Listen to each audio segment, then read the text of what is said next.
ओम नमो भगवते वासुदेवाय। सप्तविंशोऽध्याय। नारदोवाच।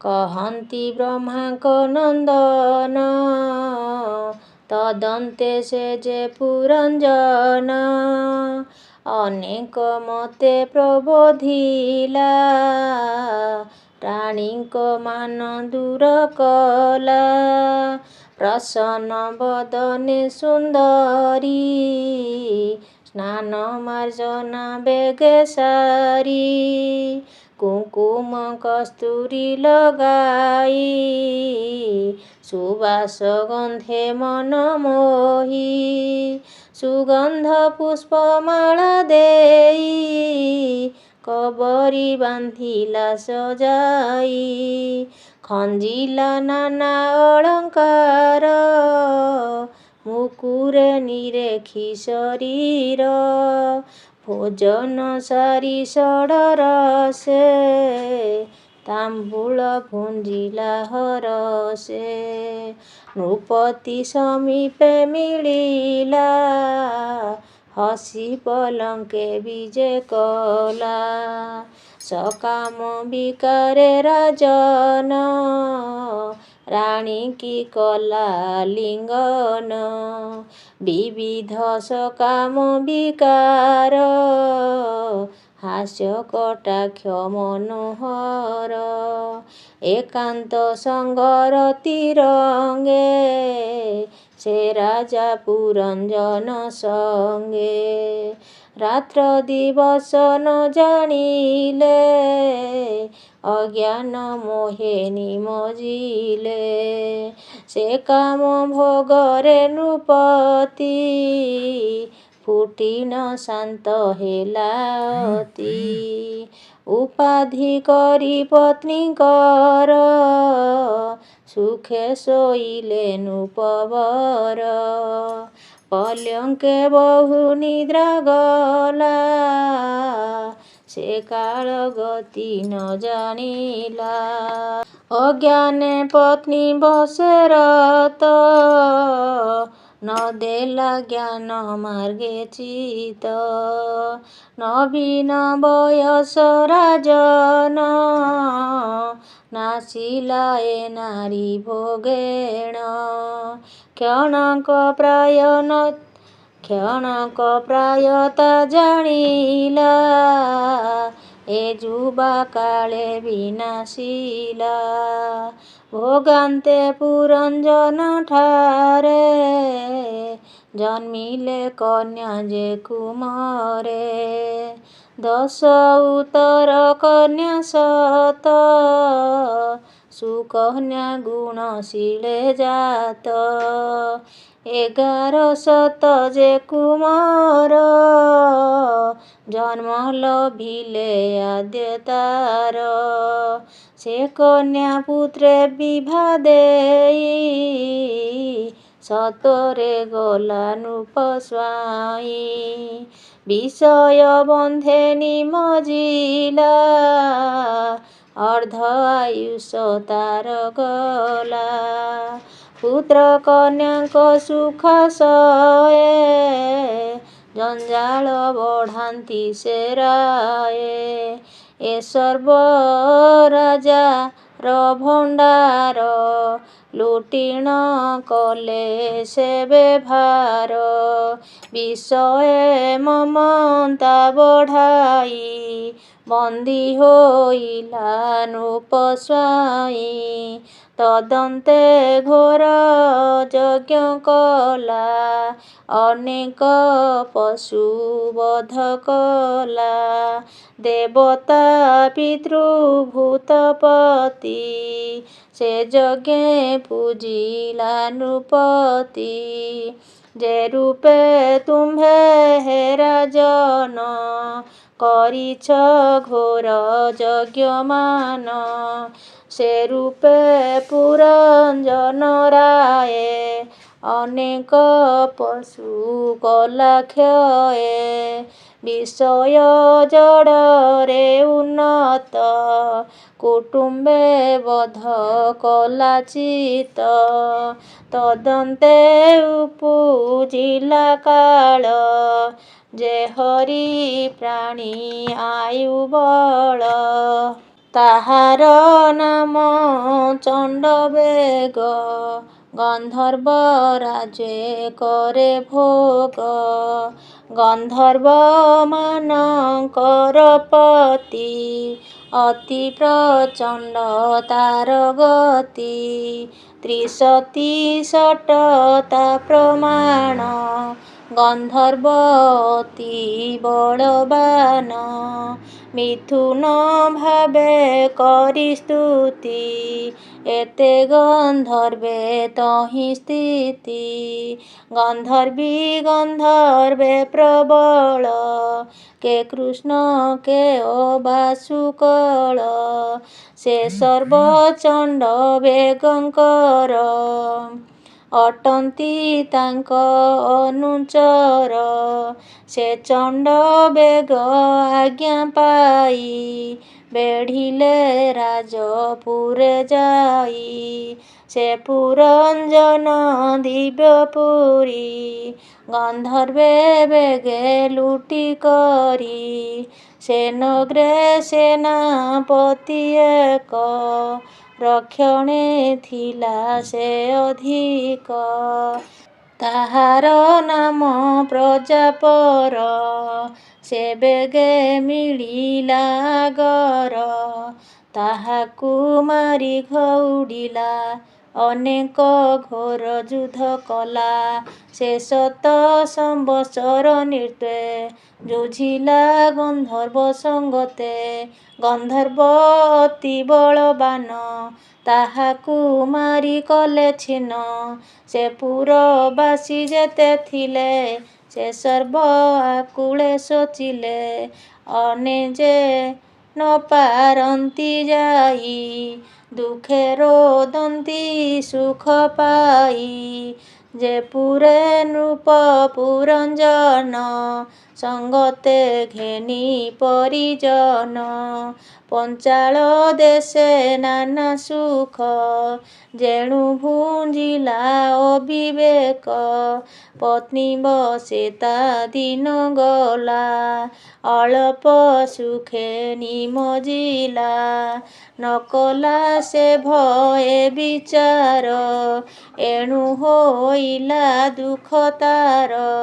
ପ୍ରାଚୀନ ଅଗ୍ରତେ ନାରଦ, କହିଲେ ଯୁଦ୍ଧର ସମ୍ବାଦ।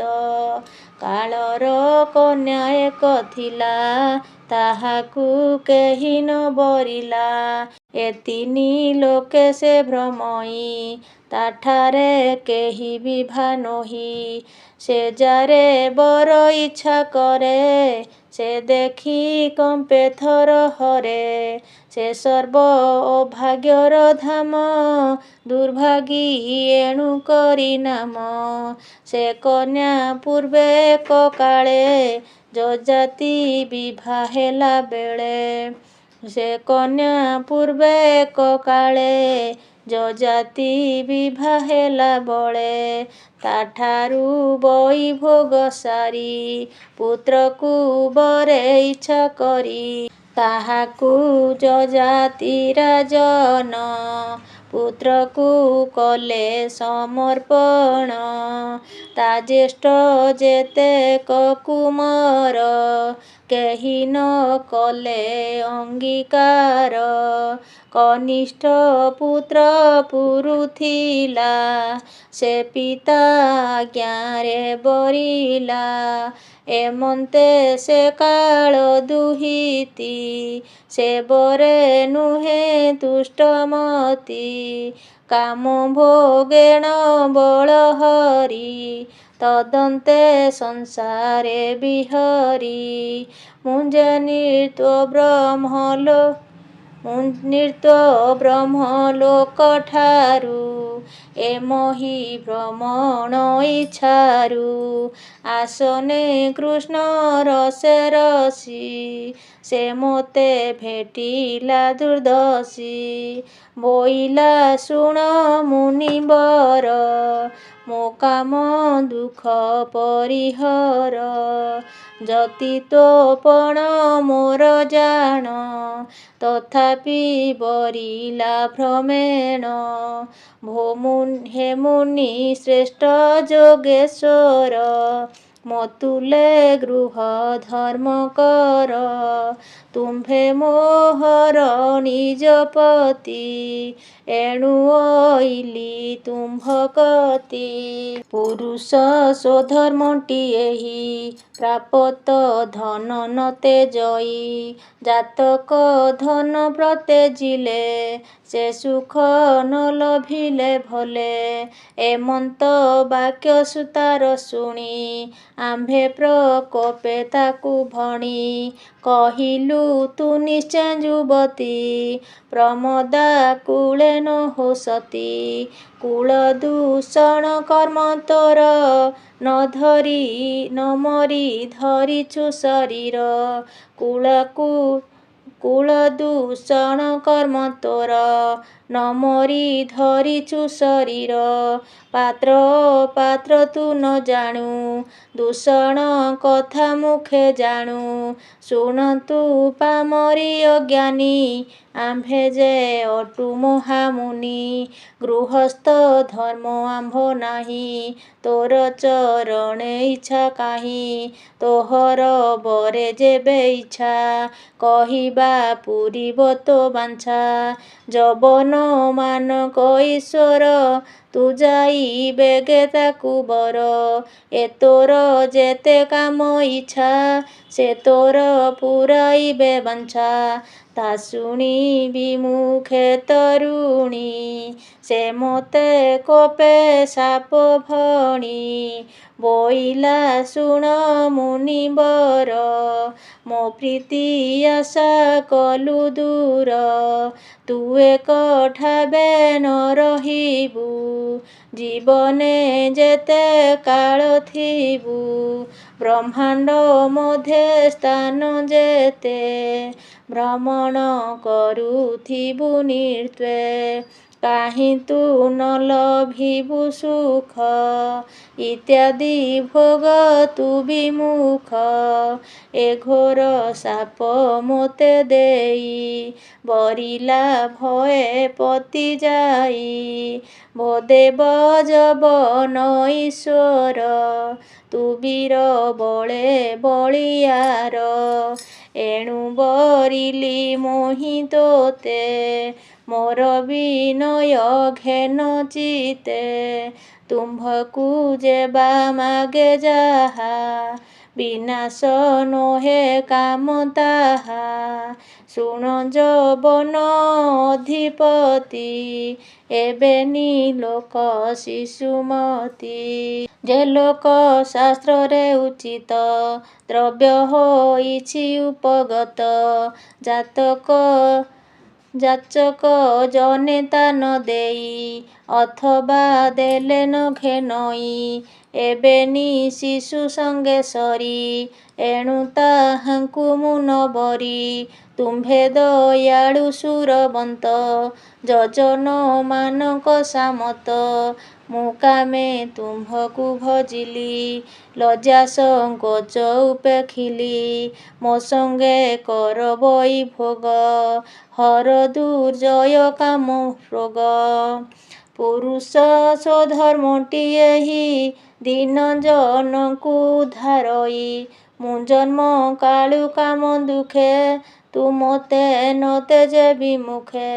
ତାରକାର୍ପଣ ବାକ୍ୟ ଶୁଣି, ଯଜନେଶ୍ୱର ମଧ୍ୟେ ଗୁଣି।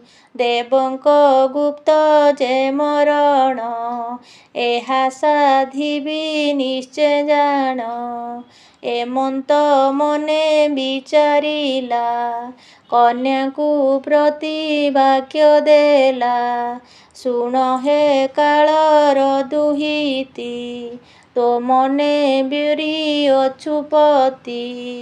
ଏକାକୀ ବୋଲି ଭୟ ଯେବେ, ମୋ ସେନା ସଙ୍ଗେ ନିଅ ତେବେ ଏମନ୍ତେ ପ୍ରଜାଙ୍କୁ ବିନାଶ ଏମାନେ ହନ୍ତୁ ତୋର ଦାସ ମୋହର ଭାଇ ଯେ ପ୍ରଜର ତୁ ଭଗ୍ନୀ ହେବୁ ଯେ ମୋହର ଏକତେ ଭାଇ ଭଗ୍ନୀ ଥିବ ମୋ ସୈନ୍ୟ ଗଣ ସଙ୍ଗେ ନେବ ଲୋକେ ତ ଗତି ନ ଜାଣିବେ ଚାରି ଦିଗରେ ଭ୍ରମୁଥିବେ ଜୀବନ ଭୋଗ ଅନୁସାରେ ପଡ଼ିବେ ଲୋଭାଦିବ୍ୟାଧିରେ ଏମନ୍ତେ ଶିକ୍ଷା ତାକୁ ଦେଇ ଅଗ୍ରେ ପେଶିଲା ଭଗ୍ନୀ ଭାଇ ଚତୁର୍ଥ ସ୍କନ୍ଧ ଭାଗବତ ନାରଦ ପ୍ରାଚୀନ ଉକତ ଏ ପୁରଞ୍ଜନର ଆଖ୍ୟାନ ଭଣଇ ଜଗନ୍ନାଥ ହୀନ इति श्रीमद्भागवते महापुराणे पारमहंस्यां संहितायां 82 चतुर्थस्कन्धे पुरञ्जन उपाख्याने नाम सप्तविंशोऽध्यायो। ओम नमो भगवते वासुदेवाय।